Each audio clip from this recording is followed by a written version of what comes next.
নমস্কার, আমি ব্রততী। বাংলা সাহিত্য পাঠে ব্রততী চ্যানেলে সকলকে অনেক অনেক স্বাগত জানাচ্ছি। আজকে শুনে নেব উপেন্দ্রকিশোর রায়চৌধুরীর গল্পমালা গল্পগ্রন্থের অন্তর্গত গল্প নয়, সত্য ঘটনা। শুরু হচ্ছে আজকের গল্প। জন্তুওয়ালা অনেক জন্তু লইয়া শহরে একটি ঘর ভাড়া করিয়াছে।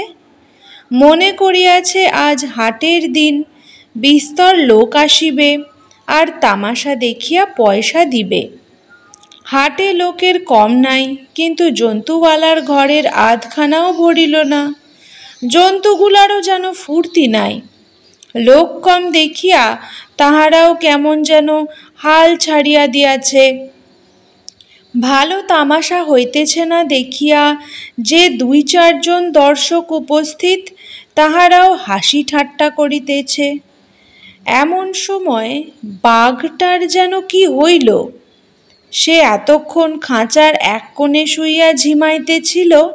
কথা নাই বার্তা নাই, হঠাৎ লাফাইয়া উঠিয়া খাঁচার শিখ ধরিয়া দাঁড়াইয়া ভয়ানক গর্জন। সেই গর্জন শুনিয়া দর্শকেরা হাসি ঠাট্টা ফেলিয়া 2 লাফে দূরে সরিয়া গেল। ব্যাপারখানা কি? এত রাগের তো কোনো কারণই দেখা যায় না। তবে যে ওই গাট্টা লাল গোপওয়ালা জাহাজের মাল্লাটা নীল কোট পরিয়া থেতলো টুপি মাথায় দিয়া এইমাত্র তামাশা দেখিবার জন্য ঘরের ভিতর আসিয়াছে, তাহাকে দেখিয়া যদি বাঘ মহাশয়ের ক্রোধ হইয়া থাকে।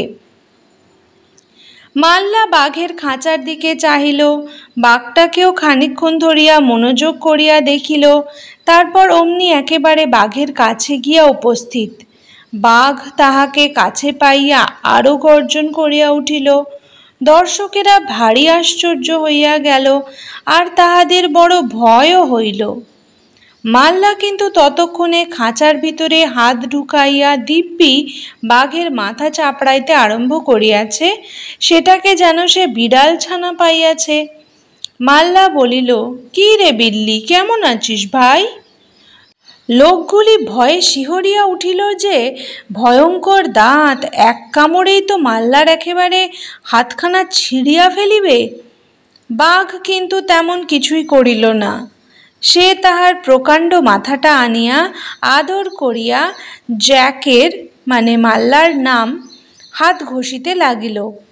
আর আদর পাইলে বিড়ালের গলায় যেমন গুড়গুড় শব্দ হয়, তেমনি শব্দ করিতে লাগিল।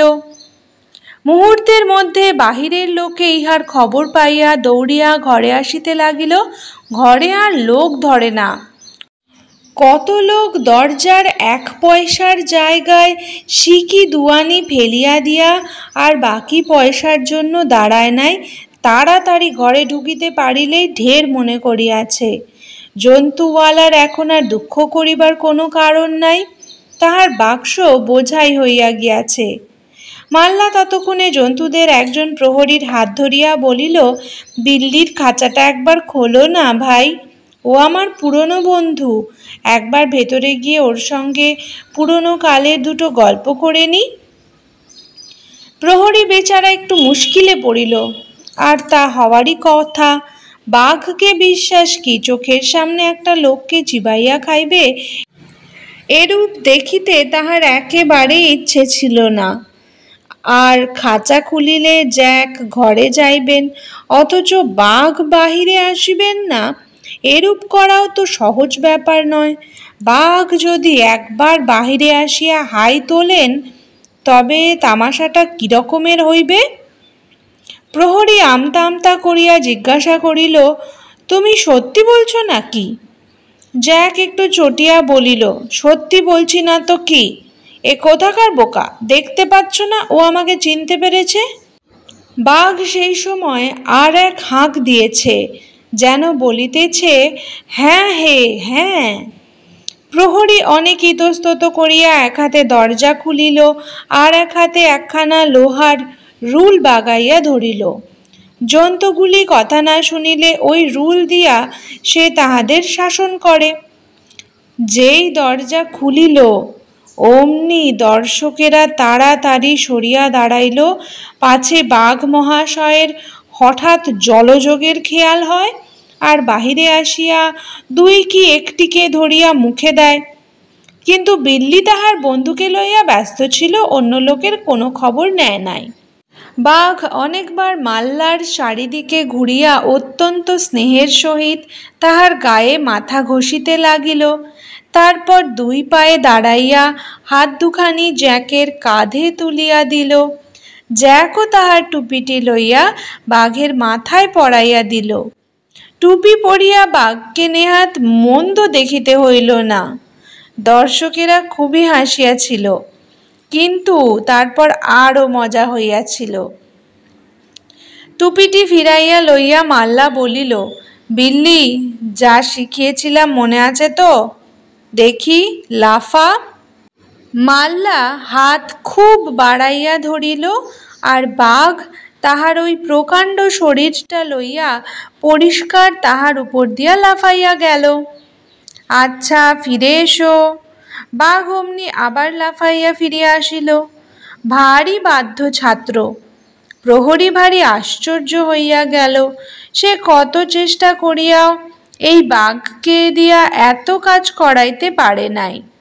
তাই সে জিজ্ঞাসা করিল, ভাই, এত কথা ওকে কি করে শেখালে? জ্যাক হাসিয়া বলিল, জাহাজে থাকতে ওকে খাওয়ানোর ভারটা আমার হাতেই ছিল। সেটা দেখছি আজও সে ভোলেনি। কেমন রে বিল্লি? বাঘ একটু ঘোঁত করিল, যেন বলিল, আরে না। মাল্লা বলিল, আচ্ছা বিল্লি, বসো তো। অমনি বাঘ মাটিতে বিড়ালের মতো করিয়া বসিয়া পড়িল। মাল্লা তাহার গায়ে ঠেসান দিয়া বসিয়া এক হাতে তার থাবা চুলকাইয়া দিতে লাগিল।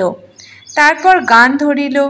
বাঘ গানের সঙ্গে সঙ্গে ধূপ ধাপ করিয়া খাঁচার মেঝে চাপড়াইতে লাগিল।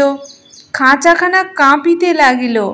মাল্লা যখন খুব জোরে গাহিতে লাগিল, তখন বাঘ এয়াও করিয়া তাহার সঙ্গে তান ধরিল। সেই তানের চোটে ঘরের জানলাগুলি খটখট করিয়া উঠিল।